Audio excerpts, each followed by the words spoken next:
Assalamualaikum warahmatullahi wabarakatuh.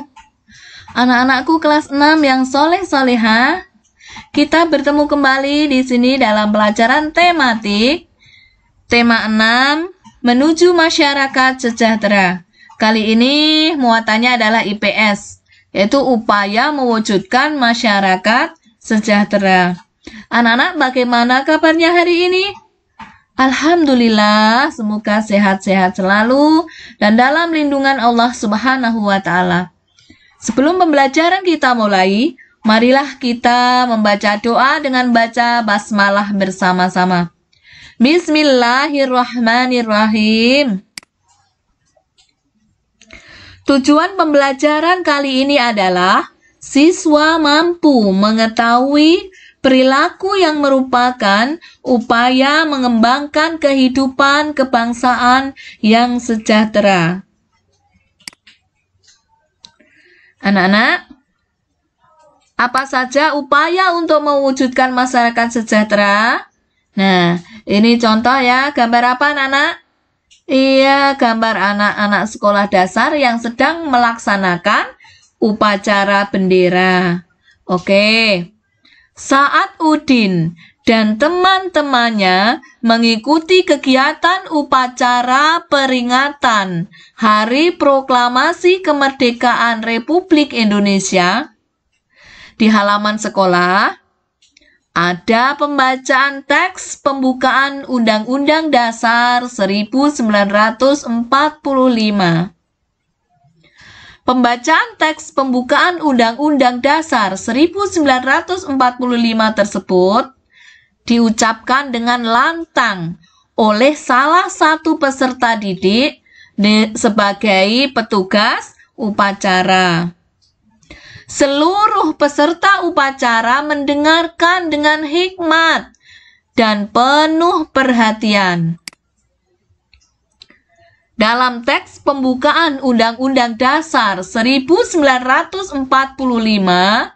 tertulis tujuan negara yang salah satunya adalah memajukan kesejahteraan umum. Nah, hal ini berarti negara memiliki tujuan dan harapan kehidupan masyarakat yang sejahtera. Negara selalu berupaya untuk mengembangkan kehidupan berbangsa dan mendorong untuk mencapai masyarakat sejahtera. Banyak upaya yang dapat ditempuh untuk mewujudkan masyarakat sejahtera. Tidak hanya dilakukan oleh negara, namun harus didukung oleh seluruh masyarakat Indonesia. Salah satunya adalah mengembangkan sikap saling toleransi antar warga negara. Karena beragam suku, budaya, dan agama merupakan kekayaan budaya Indonesia. Ya, pemerataan pembangunan ini juga menjadi upaya untuk mensejahterakan masyarakat Indonesia. Tidak hanya di kota-kota besar saja, namun diratakan hingga ke pelosok dan perbatasan wilayah negara Indonesia. Memperbanyak lapangan kerja dan memperbaiki fasilitas umum akan membuat masyarakat Indonesia lebih nyaman dan sejahtera. Selain itu, masyarakat juga harus taat dan patuh membayar pajak. Untuk apa pajak, anak-anak? Pajak digunakan untuk pembangunan dan kesejahteraan masyarakat. Nah, perhatikan apa saja upaya mengembangkan kehidupan kebangsaan menuju masyarakat sejahtera? Ya, apa saja? Yaitu yang pertama adalah saling toleransi antar setiap warga negara Indonesia atas perbedaan masing-masing. Artinya apa anak-anak? Tidak boleh membeda-bedakan suku, ya, ras, itu. Saling menghormati antar individu, walaupun bertentangan. Kita harus saling menghormati, walaupun mungkin tetangga kita beragama lain. Yang satu Islam, yang sebelahnya Hindu, sebelahnya Kristen, tapi kita harus saling menghormati. Oke, yang ketiga, meratakan pembangunan ke seluruh pelosok negeri. Ya. Indonesia tidak hanya di kota yang dibangun, tapi di desa juga pembangunan jalan itu sudah merata sampai pelosok, sudah diaspal. Itu artinya apa? Pembangunan sudah sampai di pelosok negeri. Yang keempat, membayar pajak tepat waktu yang nantinya juga berguna bagi kesejahteraan bersama. Oke anak-anak, jadi masyarakat kita tidak hanya menuntut haknya saja ya. Pembangunan harus sampai ke pelosok, tapi membayar pajak tidak mau. Nah, itu berarti tidak seimbang antara hak dan kewajiban. Kalau haknya menuntut berarti kewajiban harus dilaksanakan terlebih dahulu. Contohnya itu membayar pajak. Oke, yang kelima, memperbaiki fasilitas umum agar penggunaannya merata, aman ya, merasa aman dan nyaman. Contohnya apa fasilitas umum? Pasar, masjid, musola, itu ya, yang digunakan untuk umum sesuai fungsinya masing-masing. Yang keenam, memperbanyak lapangan kerja. Untuk apa? Untuk mengurangi pengangguran, sehingga dapat mengurangi apa anak-anak? Tindak kriminalitas. Oke. Sekarang, upaya apa saja untuk meningkatkan kesejahteraan masyarakat? Nah, tingkat kesejahteraan masyarakat setiap daerah di Indonesia tidaklah sama. Perbedaan tingkat kesejahteraan masyarakat tersebut diantaranya disebabkan pendapatan setiap kepala keluarga yang berbeda-beda, kemudian kemiskinan, letak geografis, globalisasi, lapangan kerja, kualitas masyarakat, dan persebaran penduduk. Itu yang menyebabkan apa? Perbedaan tingkat kesejahteraan ya. Kalau di desa umpamanya misalkan petani, ada yang buruh tani, di kota pekerja pabrik dan sebagainya. Oke. Salah satu upaya pemerintah untuk meningkatkan kesejahteraan masyarakat yang dapat dilakukan yaitu mengubah pembangunan yang berorientasi di kota besar menjadi pembangunan yang merata hingga ke pelosok desa. Jadi tidak hanya sentral di kota saja yang dibangun, tapi sampai di desa-desa. Sekarang kan pasar sudah bagus, seperti pasar di kota ya anak-anak sekarang di desa itu, seperti pasar besar. Oke. Itu karena pemerataan pembangunan sudah bagus. Nah, pembangunan di kota besar hanya akan memicu urbanisasi. Ya, kalian ingat apa urbanisasi? Iya, perpindahan penduduk dari desa ke kota. Oke, betul. Masyarakat desa akan berbondong-bondong bekerja di kota. Nah, akibatnya apa? Akibatnya masyarakat desa enggan melakukan usaha di desa. Misalkan di sektor pertanian, ya. Mereka punya sawah malah disewakan, dia bekerja ke kota karena hasilnya mungkin merasa lebih banyak, begitu ya. Oke. Nah, sektor pertanian memiliki ketahanan paling tinggi dalam menghadapi imbas berbagai krisis. pedesaan dapat berperan penting dalam penyediaan pangan. Coba anak-anak, kalau Pak Tani mogok tidak mau menanam padi, menanam jagung, dari mana hasilnya? Ya, oke. Bahkan pedesaan dapat menggerakkan ekonomi masyarakat karena kemampuannya menyerap tenaga kerja. Khususnya apa? Khususnya di bidang pertanian, yaitu dengan membangun pedesaan, kesejahteraan masyarakat di desa akan meningkat. Nah, upaya lain apa? Upaya lain untuk meningkatkan kesejahteraan yaitu dengan menyelenggarakan pelatihan masyarakat desa. Contohnya, pemerintah memberdayakan ibu-ibu PKK. Apa itu PKK? Pembinaan Kesejahteraan Keluarga. Untuk dilatih membatik ya, dengan mendatangkan narasumber yang ahli dalam bidangnya, atau mungkin dilatih menyablon agar bisa mendirikan percetakan, menyablon sendiri. Nah, itu para pemudanya, tidak hanya ibu-ibu saja ya.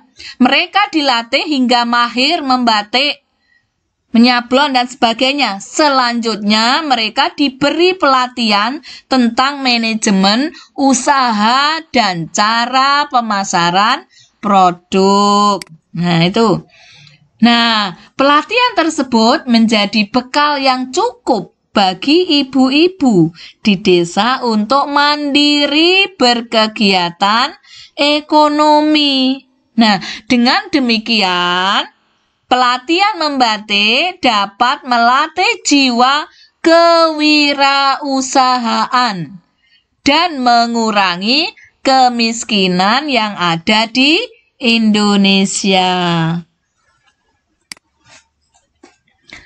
Nah, masyarakat sejahtera, tanggung jawab bersama, tidak hanya tanggung jawab negara atau pemerintah. Jadi tanggung jawab kita semua sebagai warga negara.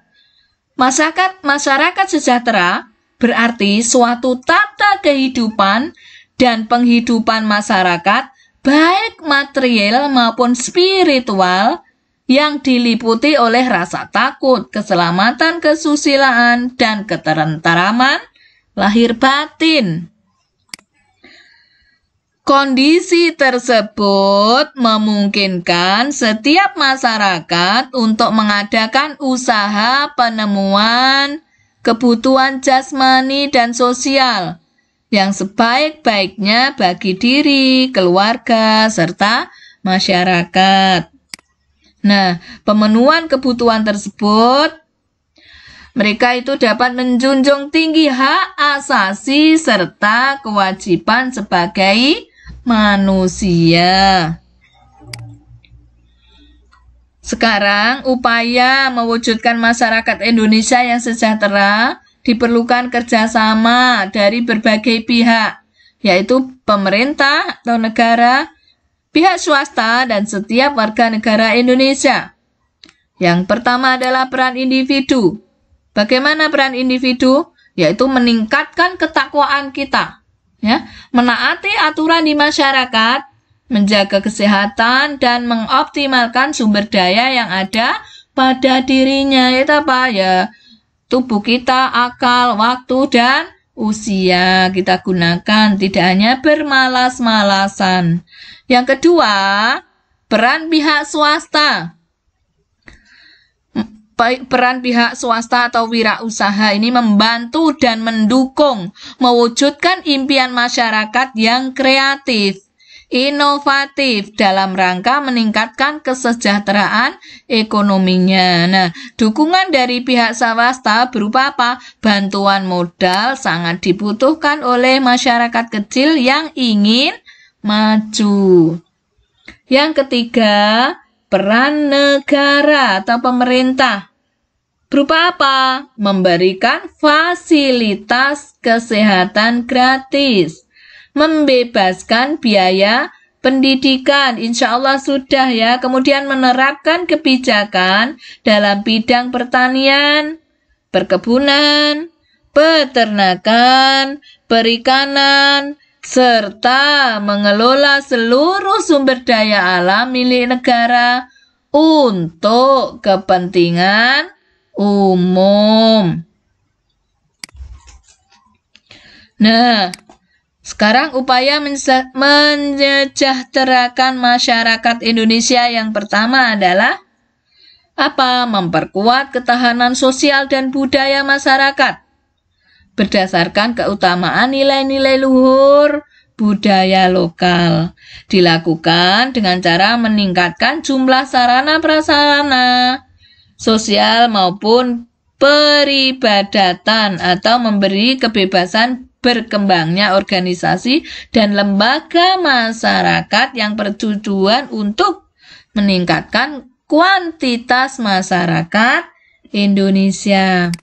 Kemudian yang kedua, mengembangkan kreativitas masyarakat untuk memanfaatkan sumber daya alam, baik dalam bidang pertanian, perkebunan, perikanan, kehutanan, industri, pertambangan dengan berdasarkan kepada prinsip-prinsip pembangunan dan berkelanjutan. Yang ketiga, memantapkan tata kehidupan masyarakat yang aman, damai, tertib, taat hukum dan harmonis. Terwujudnya ditandai dengan apa? Berkurangnya jumlah kasus tindak kejahatan dan angka gangguan keamanan. Meningkatnya kemampuan dan profesionalisme aparat dalam menjaga ketertiban dan keamanan. Dalam menegakkan hukum, pemerintah tetap menghormati HAM. Apa HAM? Hak asasi manusia. Kemudian tata hukum dan nilai-nilai keutamaan budaya daerah atau disebut hukum adat. Nah, keempat, pengembangan program desa sehat.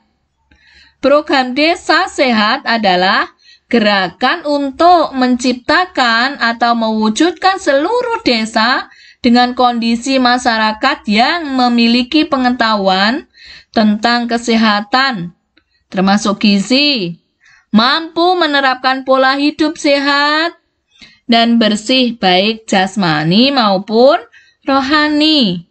Nah, untuk mewujudkannya harus didukung berbagai aspek. Seperti apa? Aspek sosial, budaya, pendidikan, kebudayaan daerah, ya, kebijakan daerah hingga kesadaran masyarakat desa untuk mau mengubah pola pikir dan kebiasaan-kebiasaan masyarakat. Oke, anak-anak, ini tadi ya upaya untuk mewujudkan masyarakat sejahtera. Jadi tidak hanya tugasnya negara atau pemerintah, kita sebagai warga masyarakat. Oke ya, kalian pelajari. Semoga pertemuan kali ini bermanfaat. Kita akhiri dengan doa membaca hamdalah bersama-sama. Alhamdulillahirabbil alamin. Assalamualaikum warahmatullahi wabarakatuh.